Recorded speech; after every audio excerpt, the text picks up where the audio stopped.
This is the Not Real Estate Podcast.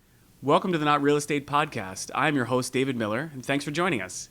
With me and coming back as a guest is Rebecca Ravera. Rebecca, thanks for joining us. Thank you for having me again. Rebecca, you are known as the short sale queen. Is this true or false?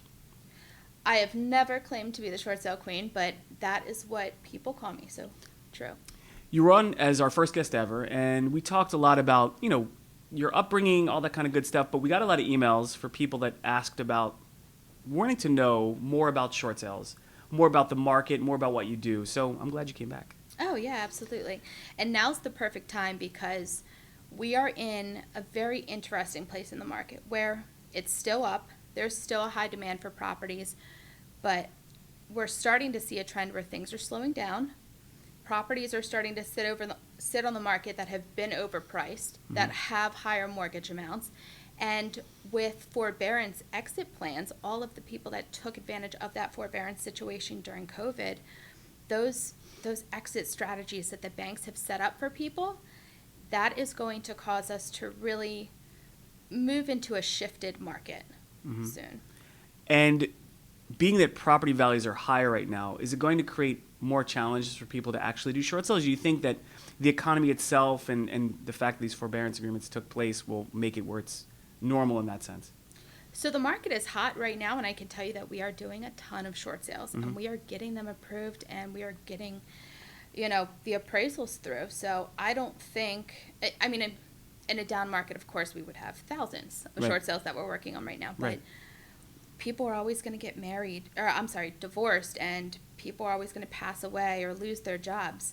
So there's always going to be short sale situations. Right. It's similar to, in our industry, on the title side, refinances. Interest rates are higher, and people say, if interest rates are up, there's not going to be any refinances. But the answer is people always sadly die, get divorced, change their scenario, where they have to, whatever the rate is, get out of their loan scenario. Right. Or they may just need to pull money out of their house. Correct. So Correct. No matter what, there's always going to be a situation where people are going to have to go through these processes, whether it's a desirable time or not.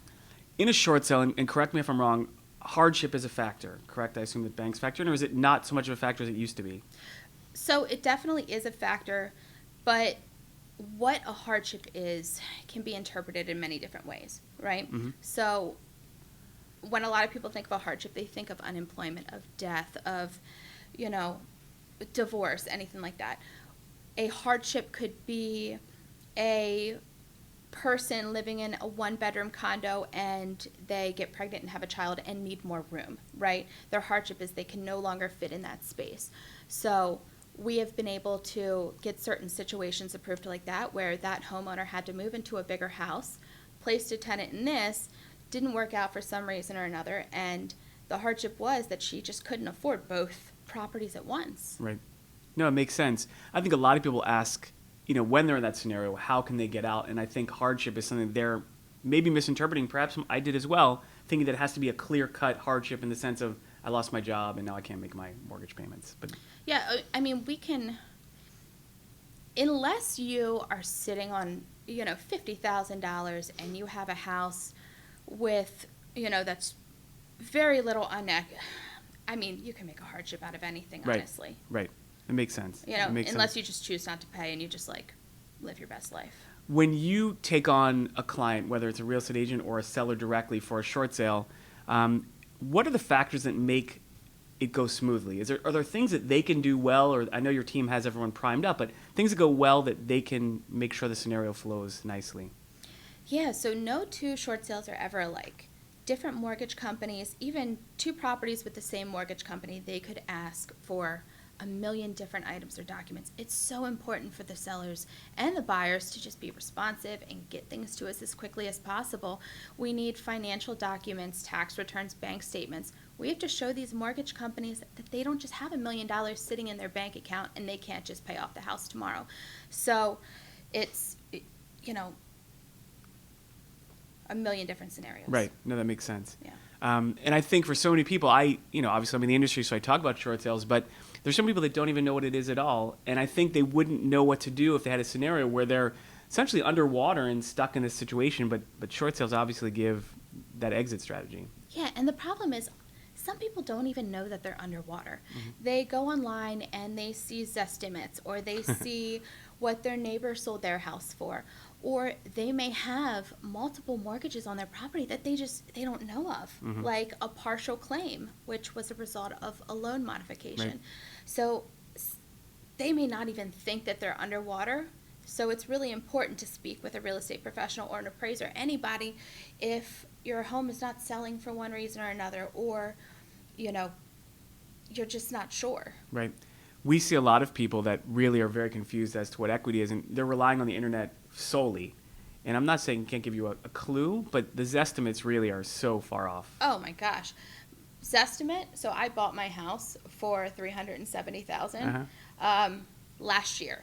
My Zestimate's $550,000. Wow. So I'm going to be selling my house Yes, pull the with cash out. Zillow, and I'm just going to move in with you. Nice. You We know? got a room for you. So, We're ready. Yeah, because I'm rolling in dough You should- on my you should Zestimate. Go to Vegas, see if you can double it. I'm totally going to do it. Put it all in black. You ever go to Vegas?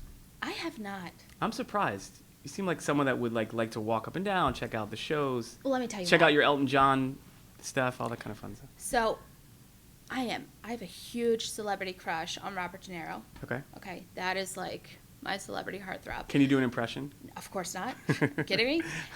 So, the movie Casino. I grew up with that movie. Yeah. I love it. So I'm the with first you. time I went to a casino, I saw people in tracksuits, and they were really sad, and they were angry, and like I'm picturing casino where like you're in gowns and men are in Right. suits, and everybody has a cocktail in their hand. I'm like, this sucks. Right. So no Vegas. It's for not me. right. It's not as what it used to be, and it's not No. like the '70s or whatever time there that was. But No. he was great in that movie.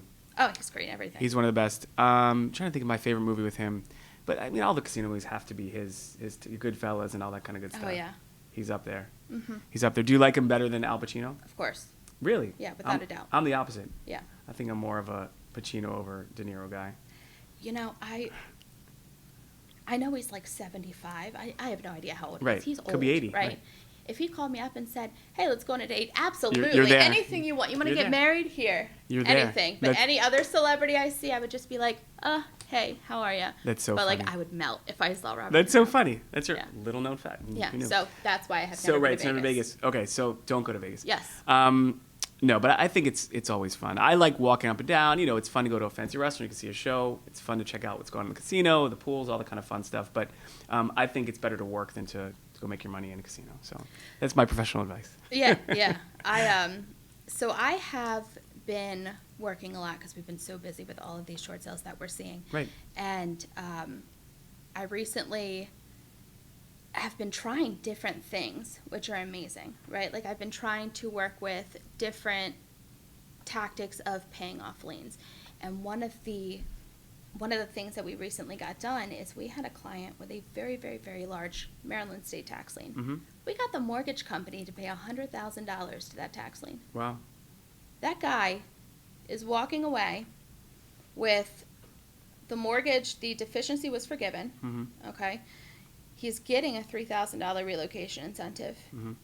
and his Maryland state tax lien is his 4 Maryland state tax liens that equal up to $100,000 are being paid off in full. It's amazing. So short sale, this scenario was much better than just a short sale Oh my gosh. workout. This was Oh, yeah. solving his life problems. Yeah, and not only that, so we handle short sales on properties that it's not even the mortgage. Mhm. So I believe you just closed a deal with me on the real estate side Mhm. where the mortgage was fine. Okay, house is worth $280,000 and the mortgage is like $140,000, but he had like state liens, IRS liens, restitution liens, It was a mess. insurance, Yeah, it was a like mess. insurance liens, Yes. everything, and like so we didn't even have to short the mortgage; we had to short the liens. Right. So you're really helping people solve not only just real estate problems, but these can involve their personal credit as you move through it.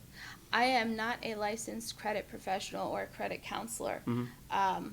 What we do is help facilitate getting these liens taken care of so that they're no longer on the Makes house. sense. It's a nice service you have. Yeah. And we're going to be right back after a moment from our sponsor.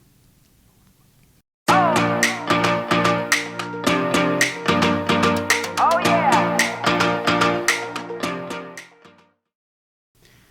So when you handle short sales, is it only Maryland, or do you only help clients in Maryland? So we, last week, we just closed our first DC short sale, Congrats. which is super exciting. And I am in the process of getting my Pennsylvania real estate license because in Maryland, real estate agents cannot negotiate short sales. In Pennsylvania, you have to be a real estate agent to negotiate short sales. Interesting. From the way that I interpreted the law, and the title attorney that I spoke to also interpreted the law that way. So each state is Different. Mhm. So I am working, I have to go get like fingerprinted before I can send in my application, but since it is a reciprocal state with Maryland, I am going to be getting my license there, and then we do intend to expand across the country. We'll have to partner up with different realtors in different cities and areas, but that is, I mean, I've only been in business 2 years, and we're in 4 states now. We're advertising in Virginia, Pennsylvania, DC. It's and incredible. Maryland. It's Yeah. incredible. It's so nice to see you, because I knew you before you launched your company, but to see the growth is really exciting to be around.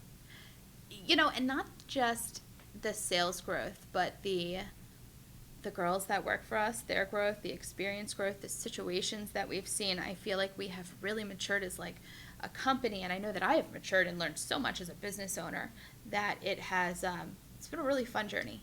It makes such a difference when you realize and when you build out a process. On our end, being able my title days to see, thinking that I could do it all myself versus having a great team to delegate to, it makes such a difference for the customer service aspect and growth and all that kind of good stuff. Such a difference. So my coach, Jen Schiff, she sent me my very first coaching video the other day, and she said, I really want you to see the difference between where you are now as a business owner and where you were then.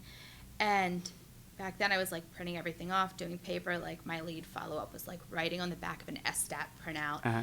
And now we have automations and lead generations, and we are calling the banks multiple times a week. I mean, like, we call the mortgage companies on every property sometimes 4 to 5 times a week to push these deals through. It's amazing. We were all working till 8 o'clock last night talking to a mortgage company, PHH Reverse, because they tried to cancel a short sale at 4:50 on a Friday that closed last Friday. It's crazy. Yeah, they're claiming they never got the wire, and then at like 8 o'clock last night, they were like, oh, our cash department found it. On LinkedIn, I see a lot of business coaches. I'm constantly being, I don't know, is it friended on Yeah. LinkedIn? I don't know what it is. And I've never taken advantage of a business coach. Do you think there's value in business coaches generally? So I'm very biased. I didn't have a coach before I worked with the Manifest Network, Mm-hmm. but I can tell you that prior to hiring Jennifer Schiff, Mm-hmm. it was me and a part-time employee that lived in North Carolina, Mm-hmm. and we were not communicating with our clients. Now, we were getting our short sales done, and we were calling the mortgage companies constantly, but some of my clients wouldn't hear from me for 2 or 3 months Mhm. because I was so busy working on their transactions that I couldn't take the time away to to check in with them. Now there are 5 of us. Every buyer, seller, listing agent, buyer's agent, title company gets an email every Friday telling you where the file is. We are calling these mortgage companies constantly. We're doing full title searches. I'm doing a full title search at the very beginning to ensure that there's not any issues. And I mean, you know that because I had to email you the other day and was like, can you please pull a title report for John Smith, because I cannot go through judiciary for John Smith. It's a battle. It's a battle. like, It's John Smith. It's amazing to see where we started to where we are as a company, how we've transformed in such a small amount of time. But we truly have taken every complaint that we've heard about other negotiation companies, and we have taken those and put them into our business and implemented them. And you think by having a business coach that kind of made you look inside and introspectively? And She gave me the confidence, the tactics, the techniques, and the systems to grow to where I am today. I wouldn't be where I am today without her helping me with my vision. Now, it was my vision, but she held me accountable. She linked me up with what I needed to do and who I needed to speak with to get to that position. That's great. And it's nice. It's nice to hear. oh my gosh, I would recommend her, but the right business coach in general to anybody. Right. No, it's amazing. I think, looking back, obviously, in anything we do, I think all aspects of life, if you knew then what you know now, certainly you could start it differently, but you have to go through the experience just to get to that end product, right? Yeah. If I could go back in time, man, Apple stock, Netflix, all of that. That's what I would do. Right, Amazon. Wouldn't change anything except like buying these stocks when I'm 10 years old. Right, Or, you would. Right, I don't know what you would. How would you make the money? But either way, Grandma, help. Right, exactly. It's unbelievable when you look at, and right now, again, May 2022, we're watching the stock market get beat. And I'm not a financial planner, so don't take this professionally, but we're getting pounded right now. Having said that, the history of this market over time, if you would have bought these things a long time ago, we'd all be on a beach somewhere. I love a down market because that's a buy market. No question. Yeah. No question. Even with everything that's going on in the world, it's still, you have to have faith that good companies over a long period of time will do well. So. And I'm always a half glass full kind of person. I'm really big into the law of attraction. I believe what you put out there comes back. Sure. So being positive and trying to find that silver lining in every situation is kind of just what I do. I have a brother-in-law who's the most optimistic person in the world, and I was the best man in my sister and his wedding, and that was my joke of the theme, was that he's so positive, and I was saying that if he was the guy on the Titanic as it's going down, saying it could be worse, Yeah. kind of thing. But it's great to be that kind of person. I'm the same way. He's probably like, I'm so glad I'm the last person Right, here. right. I kept saying this. This is wonderful. Right, But I'm the same way. Glass half full. I think people that are positive and overwhelmingly optimistic succeed more so than people that are doom and gloom and negative and. Absolutely. And it's just, I can look at any situation and I can get through it because I do have that positive mentality and I do try to find those silver linings and solutions where if I was doom and gloom, I would just be like, oh, okay, there's a wall here. I can't go through it. But now I'm like, let me take a sledgehammer to this wall. And because I know you're an optimistic person, and I know in my office, my optimism is contagious. I can see that it rubs off on people, and hopefully it leads to a better product for customer service as well. Oh my gosh, you guys! I've never dealt with a title company as fantastic as you guys are. The communication is just incredible. Thank you, and I smile all the time, so that's Yes, valuable too. so That's do I. valuable too. You do, right? Although you see me through the phone. People always joke that I have this like Becca pose. Right, exactly. It's good. They're like, let's do the Becca pose. It's a signature pose. Yeah. That's so funny. Well, thank you so much for coming back. Yeah. Having you here is always fun, and I think today we really got deep into what a short sale is and what makes it successful, and hearing about Capital Short Sale Group, which is great. And I'm so proud of what you're doing, and keep up the great work. Thank you.